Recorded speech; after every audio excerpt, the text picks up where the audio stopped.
मुझे नहीं पता तुम्हारे कोच तुम्हें बेवकूफ़ बना रहे हैं या तुम खुद से इतने बेवकूफ़ हो, लेकिन तुम्हारे जो ट्रेनिंग के जो कंसेप्ट्स हैं वो बहुत ज़्यादा गलत है। कोच ने आपको बेवकूफ़ बनाया है, मैं बता रहा हूँ। बुरा लगे चाहे भला लगे, ये गलत है सिस्टम, मैं इसके सख्त खिलाफ़ खड़ा हो रहा हूँ। और उसके बाद स्पीड ना बढ़े तो कहना। तो अगर तुम इस वीडियो में पूरे बने रहते हो तो मैं तुम्हें बताऊंगा कि गलती कहाँ-कहाँ हो रही है और कहाँ-कहाँ सुधार किया जा सकता है और कैसे सुधार किया जा सकता है। बेसिकली ये वीडियो किन के लिए होने वाली है? सबसे पहले ये वीडियो होने वाली है 100-200 वालों के लिए, 400 वालों के लिए और जंपर्स के लिए भी, और बेसिकली जिसको भी स्पीड ट्रेनिंग करनी है, जिसको भी स्पीड बढ़ानी है, उसके लिए वीडियो होने वाली है, ठीक है। तो सबसे पहले मैं बात करूँगा 400 मीटर वालों के लिए। 400 मीटर की एक बायोमैकेनिकल रिपोर्ट दिखाऊंगा 2017 की वर्ल्ड चैंपियनशिप की। तो मैं बताऊंगा कि तुम कहाँ गलती कर रहे हो और वर्ल्ड लेवल पे कैसे काम किया जाता है, ठीक है। तो उसके बाद मैं बताऊंगा ऑस्ट्रेलिया के 16 साल के स्प्रिंटर गाउट गार्ड के बारे में, ठीक है। आप सभी ने उसको देखा होगा, उसकी वीडियोस देखी होगी। तो मैं बताऊंगा कि उसकी स्पीड ट्रेनिंग कैसे चलती है और वहाँ पे ट्रेनिंग करते कैसे हैं, ठीक है, और तुम बेवकूफ़ कैसे गलतियाँ करते हो, ठीक है, उसके बारे में। उसके बाद मैं बताऊंगा तीसरे पॉइंट में कि कैसे आप लोग जो है ये एंड्योरेंस टाइप वर्क में जो है फंसे हुए हो और बिगनर्स कैसे जो है इस जाल में फंस जाते हैं। और लास्ट में मैं बताऊंगा आपको कि इसके सॉल्यूशन क्या है और कैसे आप अपनी स्पीड को बढ़ा सकते हो और परफॉर्मेंस को भी बढ़ा सकते हो। और अभी तक जैसे भी आप फंसते आ रहे थे, इस साल तक जो भी हुआ हो गया अभी तक, ठीक है। इसके बाद आप कैसे चेंज कर सकते हो उसको देखेंगे, ठीक है। तो दोस्तों, अगर आप चाहें तो इस इंट्रो को स्किप कर सकते हैं, क्योंकि मेरे बारे में है कि मुझ पे विश्वास क्यों करें। और अगर आप चाहें तो डायरेक्टली सॉल्यूशन वाले पार्ट पर भी जा सकते हैं, पर मैं चाहूँगा कि आप कम से कम चैप्टर 2 जो गाउट गाउट का एग्जाम्पल है उसे ज़रूर देख कर जाएँ। ओके। हेलो दोस्तों, मैं हूं विकास, एक एस्पायरिंग कोच, और मैं स्पेशलाइज कर रहा हूं स्प्रिंट्स और जंप्स इवेंट्स की कोचिंग के लिए। और इन वीडियोस के माध्यम से मैं आपके पास लेकर आ रहा हूं दुनिया के टॉप इंटरनेशनल कोचेस की कुछ नॉलेज, ट्रेनिंग मैथडोलॉजीज, कुछ ट्रेनिंग टिप्स और इंसाइट्स। तो बेसिकली बात ऐसी है कि आप में से बहुत से एथलीट्स की तरह मैं भी मिडिल क्लास फैमिली से आता हूँ, तो मैं बहुत ज़्यादा रिस्क अफोर्ड नहीं कर सकता था। इस वजह से मैंने 2021 में गेम शुरू करने के साथ साथ ही पढ़ना भी शुरू किया स्पोर्ट्स को लेकर। तो इसी दौरान मैंने जो भी मुझे बुक्स मिल पाई, मैंने वो बुक्स पढ़ी और कई कोचेस को ईमेल किए, कई कोचेस को कांटेक्ट किया। इसके बाद कुछ कोचेस ने मुझे रिप्लाई भी किया। Hello, I'm Coach John Shepherd, and in this video I'm going to answer a question that's been sent in to the channel, and that's from Vikas Gussain, and he asks, should you train speed or power jumpers differently? और कुछ coaches ने मुझे अपनी books भी भेजी free में। कुछ coaches ने मुझे जो है लाइफ टाइम एक्सेस दिया अपने प्रोग्राम्स का, जिसमें अरकानसास यूनिवर्सिटी के कोच आते हैं जिन्होंने लॉन्ग जंप चैंपियन तारा डेविस को ट्रेन किया है और वंडर किड को ट्रेन किया है, और ड्राई सुलेवन जैसे कई ओलंपियंस को ट्रेन किया है, वर्ल्ड चैंपियंस को ट्रेन किया है, ठीक है। उन्होंने मुझे अपने प्रोग्राम्स का लाइफ टाइम एक्सेस भेजा। तो इन सब के बाद भी मुझे ऐसा लगा कि और भी बहुत सी चीज़ें हैं जो मुझे सीखनी है अभी, तो इसलिए मैंने एलटीएस के कोचिंग कोर्स किए। तो एलटीएस एक ऐसा प्लेटफॉर्म है जहाँ पर बहुत से कोचेज़ हैं और उन्होंने जो है 100-120 से भी ज़्यादा ओलंपियंस और वर्ल्ड चैंपियंस को ट्रेन किया है, जिसमें बहुत सारे वर्ल्ड रिकॉर्ड होल्डर्स भी हैं। उनका मैंने स्प्रिंटिंग और जंपिंग वाला स्पेशलाइजेशन कोर्स किया है। इसके अलावा मैंने उनका फाउंडेशनल कोर्स भी किया हुआ है। तो इन सभी कोर्सेज़ को करने के बाद, इन बुक्स को पढ़ने के बाद, इन कोचेज़ के प्रोग्राम्स को पढ़ने के बाद मुझे ये पता क्या चला है, मुझे पहले से पता था कि इंडियन कोचिंग में जो है बहुत सी चीज़ें ऐसी हैं जहाँ पे इम्प्रूवमेंट किया जा सकता है। बहुत सी ऐसी चीज़ें हैं जो गलत चल रही हैं, जो पहले से ही गलत चल रही है, जो भ्रष्टाचार की वजह से चल रही हैं, ठीक है। तो इन वीडियोस से मैं उन चीज़ों को करेक्ट करने की कोशिश कर रहा हूँ। मैं चाहता हूँ कि इंडियन एथलेटिक्स एक बेहतर कल की तरफ जाए, ठीक है। तो हम वहीं ना अटके रहे जहाँ पर हम अभी हैं। आप लोग भी मिडिल क्लास फैमिली से आते हो, आप भी चाहते हो कि आपका फ्यूचर बने, ठीक है। तो ये इंट्रो बहुत ज़्यादा लंबा हो रहा है, इसलिए वीडियो को शुरू करते हैं। तो चलिए शुरू करते हैं। चलो सबसे पहले जो है 400 मीटर वालों से शुरू करते हैं, ठीक है। तो 400 मीटर में, अगर 400 मीटर में तुम्हें ऐसा लगता है कि पूरी की पूरी जो 400 है वो एक पेस में मेंटेन करके चलनी होती है, तो भाई साहब सबसे बड़ी गलती तुम कर रहे हो, ठीक है। तुम्हें कुछ नहीं पता है 400 मीटर के बारे में, तुम्हें अपने इवेंट के बारे में ही नहीं पता है, ठीक है। तो बात ऐसी है कि तुम में से बहुत से एथलीट्स को ऐसा लगता है कि हम एक जैसा पेस अगर मेंटेन करेंगे कि जैसे 12 + 12 + 12 + 12 12 के 100 लगाएंगे तो 48 बन जाएगा। ऐसा नहीं होने वाला दोस्तों, ठीक है। ऐसा कभी होता ही नहीं है, ऐसे स्पीड जो है मेंटेन की ही नहीं जाती है। तो सबसे पहले मैं आपको जो है प्रूफ देना चाहता हूँ इस बात का। तो अभी हम देखेंगे 2017 की बायोमैकेनिकल रिपोर्ट को, ठीक है। ये आईएएफ की तरफ से आती है और ये 400 मीटर वालों की है स्पेशली, ठीक है। तो चलो देखते हैं। तो जैसे कि आप देख सकते हैं ये बायोमैकेनिकल रिपोर्ट है 2017 की, और इसके बाद में इनका फाइनल की आपको स्पीड की टाइमिंग्स दिखाता हूँ। जैसे 0 से 100 मीटर जैसे इन्होंने लगाई थी, वेदवनिकर ने 10.69 की, गार्डनियर ने 10.85 की, ठीक है। उसके बाद जैसे और क्या है, हरून ने लगाई थी 11.07 की। उसके बाद जैसे तुम देखोगे नेक्स्ट जो 100 से 200 मीटर थी, जो दूसरी 100 मीटर थी वो वेदमन निकर की लगी थी 9.93, 9.97 गार्डनियर की, ऐसे करके जो थर्ड लगी थी वो लगी थी वेदमन निकर की 10.86 की, और जो लास्ट वाली लगी थी वो 12.34 की लगी थी। ठीक है, तो ऐसे आप बाकियों का भी यहाँ पे देख सकते हो, अगर आप देखना चाहो तो ऐसा है कि किसी ने एकदम मेंटेन नहीं करी है। ठीक है, क्योंकि ऐसा नहीं है कि सबने 10 की ले गए तो 10 की ले गए भाई साहब, और सारी की सारी 10 की लगा दी हो, लास्ट की सबकी लेट ही लगती है। और अब मैं इसके बाद जो है आपको एक ग्राफ दिखाना चाहता हूँ, स्पीड का ग्राफ। जैसे आप यहाँ पे देख सकते हो ना, ज़्यादातर जो एथलीट होते हैं वो अपनी टॉप स्पीड पकड़ते हैं करीबन 50 से 100 मीटर की रेंज में। इसके बाद क्या होता है, इसके बाद सारे के सारे एथलीट जो है डिसेलरेट होने लग जाते हैं, मतलब इनकी जो है स्पीड डाउन आने लग जाती है। जैसे 0 से 50 तक इन्होंने एक्सेलरेट करा, स्पीड बढ़ाई अपनी, ठीक है, मतलब 0 से 100 मीटर की रेंज में इन्होंने अपनी स्पीड बढ़ाई। ठीक है, तो इनका ये पॉइंट है। ठीक है, 10 मीटर प्रति सेकंड की इन्होंने स्पीड पकड़ी है, उसके बाद जो है इनकी सबकी जो है स्पीड डाउन आने लग जाती है 400 मीटर तक। ठीक है, तो अब इसमें मैं बताता हूँ कि इसमें दिक्कत क्या है, आपके साथ दिक्कत क्या हो रही है। ठीक है, जैसे आप यहाँ पर देख सकते हो कि इनकी जो टॉप स्पीड है ये इनकी यहाँ है, इस पॉइंट पे। ठीक है, लेकिन आपके केस में क्या हो रहा है, आपकी टॉप स्पीड ही कम है, आपने स्पीड पे काम ही नहीं किया है। ठीक है, आपकी स्पीड यहाँ कहीं आ रही है और उसके बाद जो है आप डिसलेट होने लग जा रहे हो, आप जो है गिर ही जो है डाउन पॉइंट से रहे हो।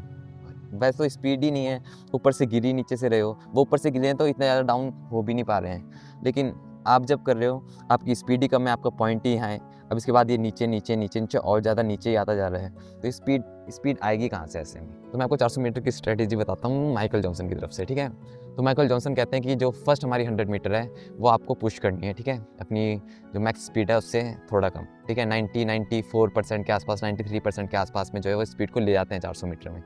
ठीक है, तो वो पुश हो गया। सेकंड 100 मीटर हो गया आपका पेस, उस पेस को मेंटेन कर रहे हैं। ठीक है, थर्ड 100 मीटर जो है वो आपका होता है पोजीशन, और फोर्थ 100 मीटर वो आपका प्रे है। ठीक है, प्रे करो, भगवान से दुआ करो कि भाई साहब आखिरी की 400 मीटर निकल जाए कुछ भी करके। तो अब मैं बात करूँगा दूसरे पॉइंट की, जो कि है गाउट का एग्जाम्पल। तो गाउट जो है वो ऑस्ट्रेलियन स्प्रिंटर है, अभी अंडर 16 में उन्होंने रिकॉर्ड बनाया था। तो जो उनकी 100 मीटर की टाइमिंग है वो है 10.17 की, जो लीगल है। इन्होंने 10.04 भी भागी है, और 200 मीटर की जो टाइमिंग लगाई है वो है 20.04 की। ठीक है, वो भी बहुत ही बढ़िया स्पीड है। तो अभी हम ये वीडियो देखते हैं, ये उनके किसी पॉडकास्ट की वीडियो है जिसमें वो अपना वर्कआउट बता रहे हैं। तो अभी देखते हैं कि वो मंडे को कैसा करते हैं। ठीक है, I was basically more focused on the 100, so we're doing more block work stuff. What does a week look like for you? We start off with speed. So Monday's block work. So we do either 10, 20, 30s or 20, 30s. After that, we head to the gym. We got glute work. तो जैसा कि आप यहाँ पर देख सकते हो, Monday को क्या करते हैं गाउट। मंडे को उनका वर्कआउट होता है एक्सलेशन बेस्ड। ठीक है, जैसे 20, 30, 10, 20, 30 की रेपिटेशन लगा ली, और ब्लॉक वर्क हो गया जैसे उस टाइप का वर्क, और उसके बाद वो जो है जिम वगैरह का वर्कआउट करते हैं। ठीक है, उसके बाद हम देखते हैं कि वो ट्यूसडे को क्या करते हैं। ठीक है, सुनो पहले। Is our endurance days. So I was doing pyramids, which we call it. It's 120, 180s, and that's our speed endurance day. तो जैसा कि आपने यहाँ पे देखा कि ट्यूसडे को वो क्या कर रहे हैं, स्पीड एंड्योरेंस वाला दिन है। ठीक है, जैसे 120, 180 इस प्रकार की वो लग रही है, जो ये जो है स्पीड एंड्योरेंस वाला वर्क है। तो ये वो वाला वर्कआउट नहीं है कि भाई साहब एंड्योरेंस है तो एंड्योरेंस के नाम पे जो है जाओ 15 मिनट रनिंग करो, 1 किलोमीटर लगाओ, 1 किलोमीटर की तुम्हारी रेस होगी ना, वो वाला वर्कआउट नहीं है। कि 300 लगाओ, वाला वर्कआउट भी नहीं है। ये वाला है 120, 100, 120, 80 तक की। ठीक है, इस तरीके के पिरामिड चलाते हैं। तो अभी हम देखते हैं कि तीसरे दिन वेडनेसडे को क्या करते हैं। ठीक है, Wednesdays we have our tempo day. So we do usually it's 10 by 100 tempos, going at roughly 60 to 70%, focusing on the form. And we usually do this on grass, so no shoes, and easy. ठीक है, तो जो तीसरा दिन है उनका Wednesday, वो होता है उनका टेम्पो डे। टेम्पो मतलब जो इजी एक्सटेंसिव टेम्पो होता है, जैसे 60-70% में, जैसे वो बता रहे हैं अपने आप से, ग्रास पे लगाते हैं कि हम बिना शूज़ के लगाते हैं, ऐसे करके वो इजी दिन है उनके लिए। ठीक है, पहले दो उन्होंने हार्ड रखे हैं, हार्ड भी क्या रखे हैं, पहला एक्सेलेरेशन वाला था जिसमें जिम सेशन भी था, दूसरा उनका जो है स्पीड एंड्योरेंस वाला था। ठीक है, तीसरा दिन उन्होंने ईजी रखा है टेम्पो का। टेम्पो जो रिकवरी का काम करता है और जो एरोबिक जो कैपेसिटी है वो बढ़ाएगा। ठीक है, और अब देखते हैं हम वो थर्सडे को क्या करते हैं। ठीक है, Then Thursday we have another speed day, and it's a longer speed day, so we do 50s and 60s, and we obviously just focus on the start and we get into top speed. तो जो उनका Thursday है उसमें वो क्या कर रहे हैं 50s एंड 60s लगा रहे हैं, मतलब एक और स्पीड डे आ गया है, एक उन्होंने पहले लगाया था, दूसरा वाला भी स्पीड डे था, स्पीड एंड्योरेंस वाला। तीसरा दिन भी उनका तीसरा वेडनेसडे को छोड़ के अब उनका थर्सडे जो है उनका वो भी स्पीड डे आ रहा है, ठीक है। स्टार्ट्स वगैरह लेते हैं उसमें वो, और इसके बाद हम देखते हैं फ्राइडे को क्या करते हैं, अभी देखते हैं। And Fridays is recovery based day, so we have pool recovery, which we do like easy pool runs. ठीक है, तो जैसा आपने यहाँ पे देखा कि उनका जो फ्राइडे है उसमें जो है वो उनका इजी रिकवरी डे है, वो पूल वर्क वगैरह करते हैं और उसमें जाके जो है ड्रिल्स वगैरह करते हैं, कोर वर्क वगैरह करते हैं उस दिन। और अब लास्ट दिन बचा है उनका शनिवार का, वो भी देख लेते हैं। Then Saturday is more technical work, so we do wickets, and we roughly do 30 to 40 minute wickets, and then after that we do like maybe 10-20 meters of just focus block work. तो जैसे कि आपने यहाँ पे देखा जो आखिरी का दिन है उनका शनिवार का, वो भी स्पीड बेस्ड ही है, ठीक है। वो विकेट्स रनिंग कर रहे हैं, जैसे टेक्निकल फॉर्म वगैरह के लिए होती है वो, जैसे विकेट्स मतलब वो जो मिनी हडल होती है उसको विकेट्स बोलते हैं बाहर पे, हमारे यहाँ मिनी हडल बोलते हैं और कई जगह पे मिनी हडल बोलते होंगे, ठीक है।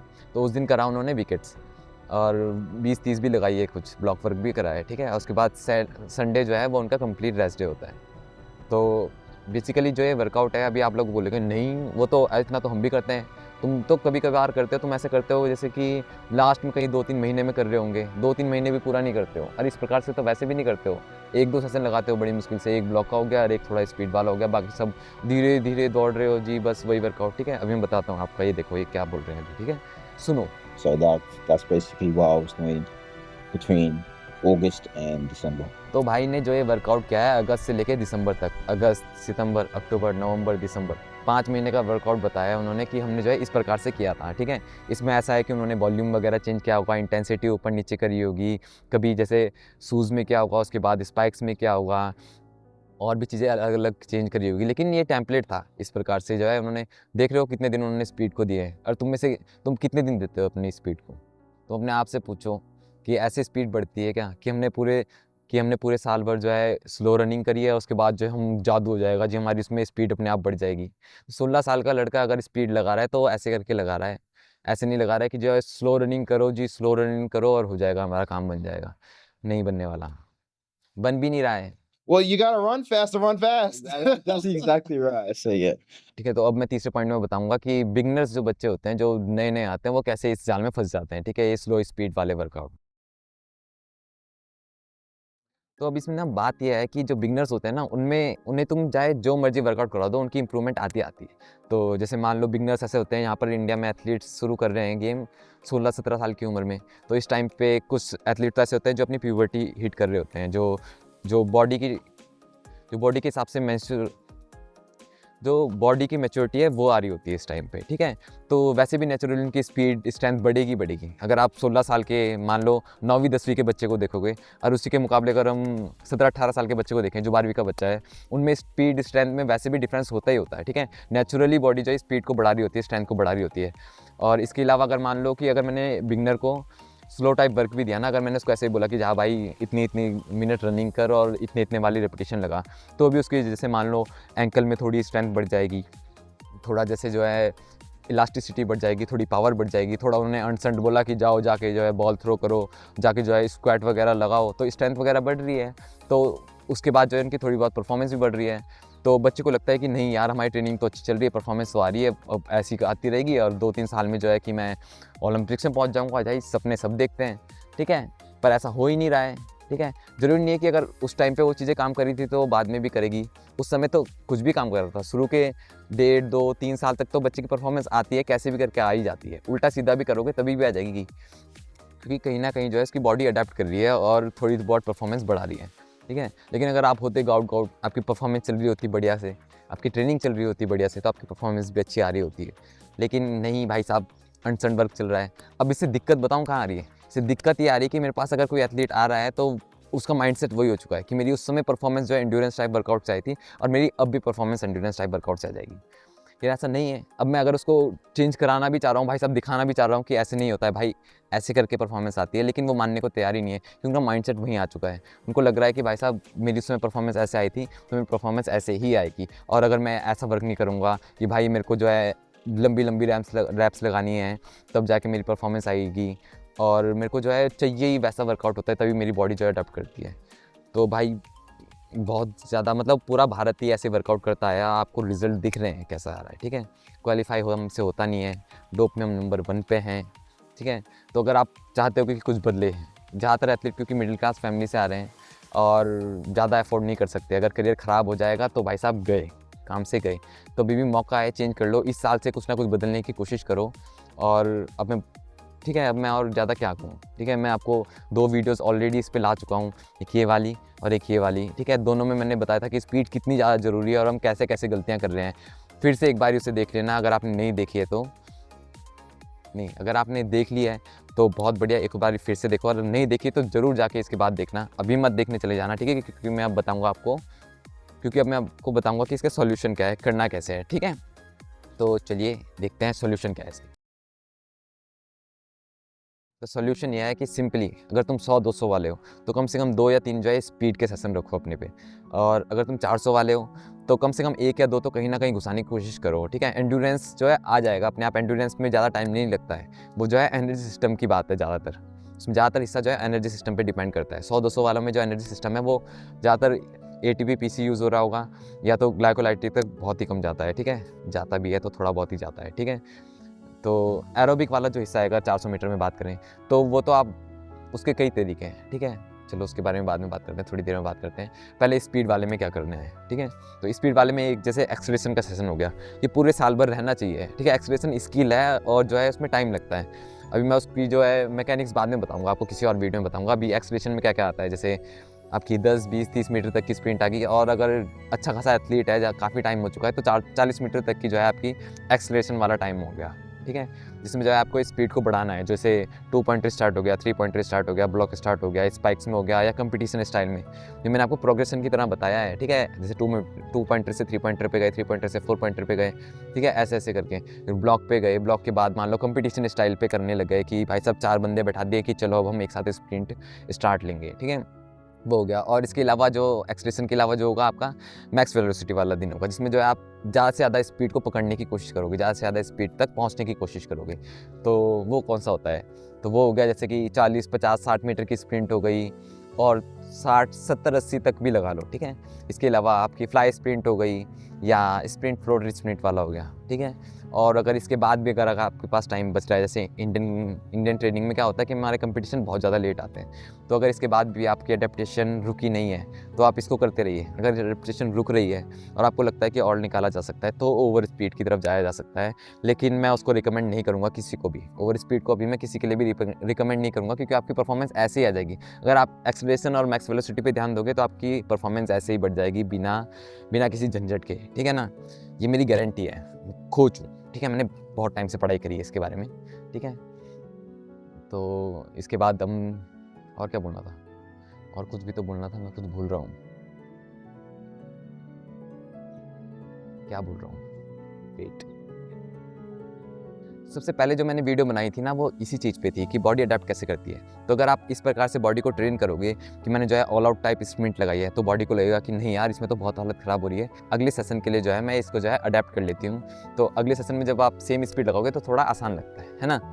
तो इसलिए अगर आप ऐसे ट्रेन करोगे ना कि एक एक्सेलरेशन का सेशन हो गया, एक मैक्स वेलोसिटी का सेशन हो गया, उसके अलावा जो आपके पास टाइम लग रहा है आप उसमें एंड्योरेंस का सेशन लगा सकते हो, ठीक है। वैसे तो लगेगा ही टाइम, ठीक है।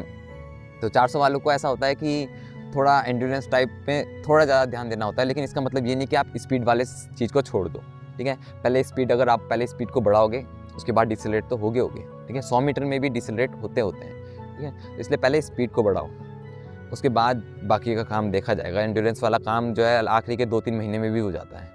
जो लैक्टिक एसिड वाला वर्क है ना, वो कोचेज़ जो है ज़्यादातर लास्ट के लिए बचा के रखते हैं, क्योंकि अगर वो स्पीड डेवलपमेंट वाले वर्कआउट के साथ आएगा ना, तो वो स्पीड डेवलपमेंट वाले वर्कआउट को जो है ख़राब करने लग जाएगा, क्योंकि उसमें जो है जो लैक्टिक एसिड वाला वर्क होता है उसमें बॉडी की हालत बहुत ज़्यादा ख़राब होती है, सेंट्रल नर्वस सिस्टम की हालत बहुत ज़्यादा ख़राब होती है। आप पूरे साल भर वही कर रहे हो, हालत डाउन ही है, हालत जो है बढ़ ही नहीं रही है, परफॉर्मेंस आ ही नहीं रही है, ऊपर ही नहीं जा रही है। कंपटीशन में थोड़ा सा डिलोड करोगे, आपको लगेगा कि नहीं जाए, इतनी परफॉर्मेंस आई है, इतनी बहुत है। नहीं, एक कोच ने आपको बेवकूफ़ बनाया है, मैं बता रहा हूँ।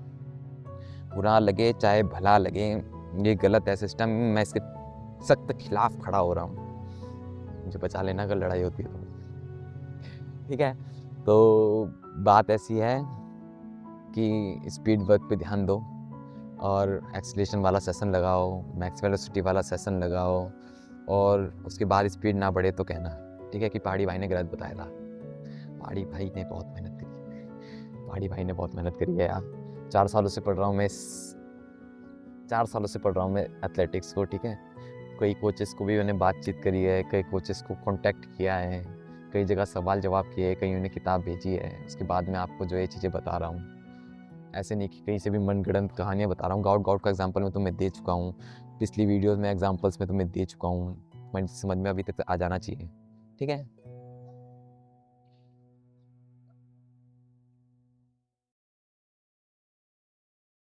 जो फाइनल मैसेज है वो मेरा आपके लिए यही है कि अगर आप चाहते हैं कि आपकी स्पीड बढ़े, आपका कुछ बने इस गेम में, आपका स्पोर्ट्स से कुछ ना कुछ तो बन ही जाए, तो स्पीड पे फोकस करो, ठीक है। स्मार्ट ट्रेन करो, ऐसा अंधा भागने की ज़रूरत नहीं है। वो स्लो वर्क से जो है स्लो ही रहोगे, फास्ट नहीं होने वाले, ठीक है। जो 120 200 है ये भी स्पीड वर्क नहीं है, स्पीड एंड्योरेंस वर्क है, ठीक है। जो ट्रू स्पीड वर्क है ना वो आपका यही आता है 40 50 60 की रेंज में, 70 की रेंज में। अगर कोई अच्छा एथलीट है 70 या 80 की रेंज में उसके लिए आएगा, ठीक है, क्योंकि वहीं पे जो है आप ऑल आउट स्पीड में भाग सकते हो। इसके अलावा जो है वो आपकी ऑल आउट स्पीड नहीं होगी। अगर 80 से ऊपर की स्पीड है वो आपकी ऑल आउट स्पीड नहीं होगी, ठीक है। तो अब अगर आपको लगता है कि ये वीडियो किसी प्रकार से आपके लिए हेल्पफुल रही है, ठीक है, या मैंने कुछ वैल्यू थोड़ी सी आपके लिए बढ़ाई है, वैसे तो मैंने बहुत वैल्यू बढ़ाई है, ठीक है, तो लाइक ज़रूर करें, कमेंट ज़रूर करें। अगर आपको कुछ भी सवाल है तो कमेंट ज़रूर करें, और अगर ये कुछ नहीं हो रहा है तो सब्सक्राइब ज़रूर करें, क्योंकि ज़्यादातर जनता सब्सक्राइब नहीं कर रही है। मैं बहुत सारा ऐसा कंटेंट लाने वाला हूँ। ये तो सिर्फ एक चीज़ थी, तो ये जो स्पीड वर्क है ये तो सिर्फ एक चीज़ है, पजल का एक पॉइंट है, ठीक है। इसके अलावा जैसे प्लायोमेट्रिक्स कैसे करनी होती है, इससे रिलेटेड वेट ट्रेनिंग कैसे करनी होती है। आप में से बहुत ज़्यादा एथलीट जो है ना अनटिसन वर्कआउट करते हैं, मतलब पहले ही दे रखा है 10-12 एक्सरसाइजेज हो रही है जिम में, और इसके अलावा प्लायोमेट्रिक्स का कोई सिस्टम नहीं है, कोई वॉल्यूम नहीं पता है तुम्हें कितना करना है, कितने कॉन्टैक्ट से देखी जाती है प्लायोमेट्रिक्स। पहले तो कितने कॉन्टैक्ट्स रखने हैं, कुछ वो नहीं है, वो चीज़ें मैं आगे लाऊंगा। तो चैनल को सब्सक्राइब ज़रूर करें, और कुछ बोलना है पता नहीं, मैं भूल रहा हूँ। सब्सक्राइब ज़रूर करें, ठीक है। तो इसलिए मिलते हैं अगली वीडियो में इसी के साथ, तब तक के लिए जय हिंद, जय भारत,